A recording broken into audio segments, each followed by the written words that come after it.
అధిష్టానం green signal ఏదైతే సెంట్రల్లో ఎన్డీఏ అధికారంలోకి వచ్చిన తర్వాత ఇక్కడ తెలంగాణలో చూసుకుంటే 2019లో 4 స్థానాల్లో ఉన్న బీజేపీ ఈసారి 8 స్థానాలు కైవసం చేసుకుంది. 8 పార్లమెంటరీ స్థానాలు కైవసం చేసుకున్న నేపథ్యంలో మొత్తానికి ఇక్కడ ఏదైతే గెలిచిన అభ్యర్థుల్లో ముఖ్యంగా కిషన్ రెడ్డి కానీ, ఈటెల రాజేందర్ కానీ, బండి సంజయ్ కానీ, డీకే అరుణ్ కానీ ఈ నలుగురిలో ఒక ఇద్దరికి సెంటర్లో క్యాబినెట్లో అవకాశం వచ్చే అవకాశం కనిపిస్తోంది. ఒకవేళ ఈటెల రాజేందర్ ఇంతకుముందు ఇక్కడ చేరికల కమిటీ చైర్మన్గా ఉన్నారు. ఇలా నేపథ్యంలో ఈ నలుగురిలో మరి ఎవరికి అక్కడ సెంటర్లో ఉన్న క్యాబినెట్లో మంత్రి పదవి దక్కబోతోంది?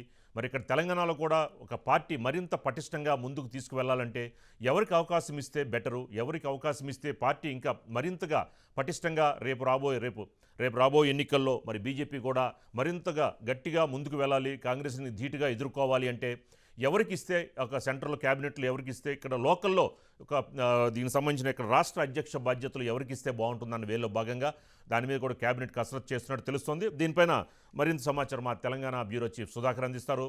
సుధాకర్, మరి ఎవరెవరికి మంత్రి పదవులు దక్కే అవకాశం ఉంది క్యాబినెట్లో?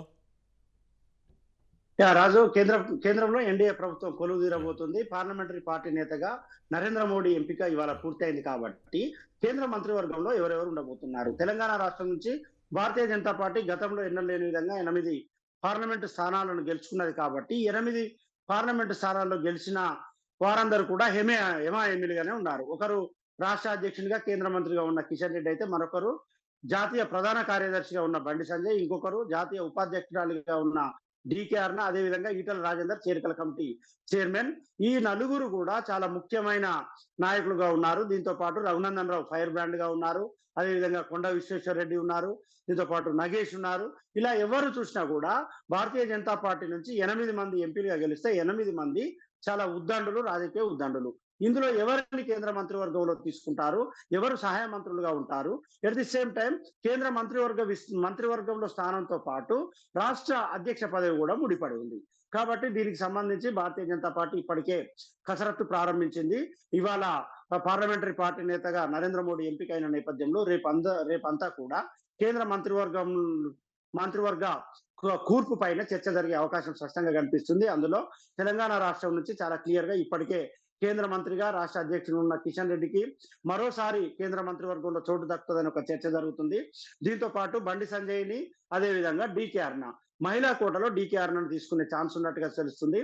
భారతదేశ వ్యాప్తంగా జరిగిన ఈ పార్లమెంట్ ఎన్నికల్లో స్మృతి ఇరానీ ఓడిపోయింది. ఎట్ ది సేమ్ టైం కేంద్ర ఆర్థిక మంత్రిగా ఉన్న నిర్మలా సీతారామన్కి ఈసారి అవకాశం దొరికే ఛాన్స్ లేదని చెప్తున్నారు. దీంతో అటు ఆంధ్రప్రదేశ్ లో పురంధరేశ్వరిని, తెలంగాణ రాష్ట్రంలో డీకే అరుణను కేంద్ర మంత్రివర్గంలో తీసుకుంటారని ఒక చర్చ అయితే జరుగుతుంది. కాబట్టి డీకే అరుణ, రెడ్డి మహిళా సామాజిక వర్గం, అదేవిధంగా కేంద్ర మంత్రిగా రాష్ట్ర అధ్యక్షుడు కిషన్ రెడ్డిని మరోసారి రెన్యువల్ చేయడం, బీసీ సామాజిక వర్గం నుంచి బండి సంజయ్ని కేంద్ర మంత్రివర్గంలోకి తీసుకుంటే ఈటెల రాజేందర్ను తెలంగాణ రాష్ట్ర అధ్యక్ష పదవికి ఇచ్చి ఆయనను తెలంగాణ రాష్ట్రంలో పార్టీని బలోపేతం చేసే లక్ష్యంగా ముందుకు తీసుకెళ్లే అవకాశం ఉందని చెప్తున్నారు. ఎందుకంటే ఈటెల రాజేందర్ కు భారత రాష్ట్ర సమితిలో పనిచేసిన అనుభవం ఉంది. తెలంగాణ రాష్ట్ర వ్యాప్తంగా ఆయనకు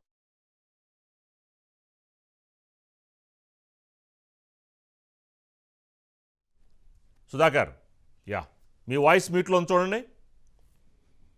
జనతా పార్టీ ఈటెల రాజేందర్ని పికప్ అని రాష్ట్ర అధ్యక్ష పదవి ఇవ్వాలనే ఒక ఆలోచన భారతీయ జనతా పార్టీ చేస్తున్నట్టుగా సమాచారం ఉంటుంది. అందుకు అనుగుణంగా ముందుకెళ్లబోతున్నారు. ఈ నలుగురిలో ముగ్గురిని కేంద్ర మంత్రివర్గంలోకి, ఇద్దరిని సహాయ మంత్రులుగా, ఒకరిని కేంద్ర మంత్రివర్గంలోకి తీసుకొని ఒకరిని రాష్ట్ర అధ్యక్ష పదవి చేస్తారనే అభిప్రాయం అయితే రాష్ట్ర బీజేపీ వర్గాల్లో వినిపిస్తుంది. మిగిలిన నలుగురు ఉన్నారు: కొండ విశ్వేశ్వర రెడ్డి, రఘునందన్ రావు, అదేవిధంగా నగేష్, ధర్మపురి అరవింద్. ఈ నలుగురు కూడా ప్రజాభిమానం ఉన్న నాయకులే, సీనియర్ నాయకులే. కాబట్టి వీరిని ఎలా అకామిడేట్ చేస్తారనేది చూడాల్సి ఉంటుంది. రాజు, సుధాకర్, మరి అలాగే ఏంటి తీన్మార్ మల్లన్న ఎమ్మెల్సీ ఉప ఎన్నికలో మరి తీన్మార్ మల్లన్న ఆధిక్యంలో ఉన్నట్టు తెలుస్తోంది. మరి ఓ పక్కన మరి బీజేపీ సంబంధించిన ప్రేమేందర్ రెడ్డి కానీ, అలాగే బీఆర్ఎస్ రాకేష్ రెడ్డి కానీ, ఏంటి వీళ్ళిద్దరూ బాగా వెనకబడిపోయి ఉన్నారా ఏంటి? దానికి సంబంధించిన మీ దగ్గర ఉన్న అప్డేట్స్ ఏంటి?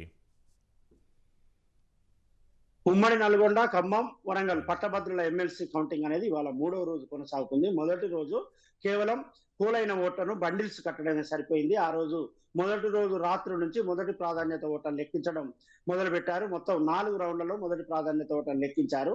మొత్తం 3,36,000 ఓట్లు పోలైతే అందులో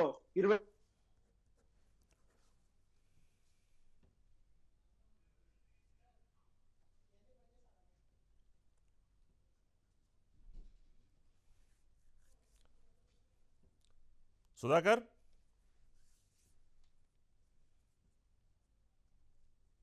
27,000 ఓట్లు చెల్లకుండా పోయిన ఓట్లలో కూడా ఎక్కువగా మొదటి రోజు రాత్రి నుంచి 4 రౌండ్లలో పట్టభద్రులకు లెక్కిస్తే ఎవరికి కూడా కావాల్సిన సంఖ్యాబలం రాలేదు. పోలైన ఓట్లలో 50% ఓట్లు రావాలి. అంటే తీన్మార్ మల్లన్నకి 1,55,000 ఒక ఓటు వచ్చినట్టయితే గెలిచినట్టుగా భావించాల్సి ఉంటుంది.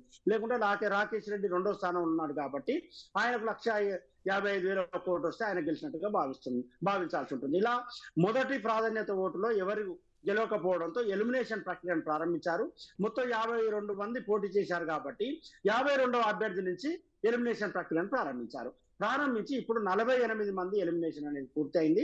49, 50 అభ్యర్థిగా భారతీయ జనతా పార్టీ అభ్యర్థి గుజ్జుల ప్రేమేందర్ రెడ్డి ఉన్నారు. ఆయన ఎలిమినేషన్ ప్రక్రియ ఇప్పుడు కొనసాగుతుంది.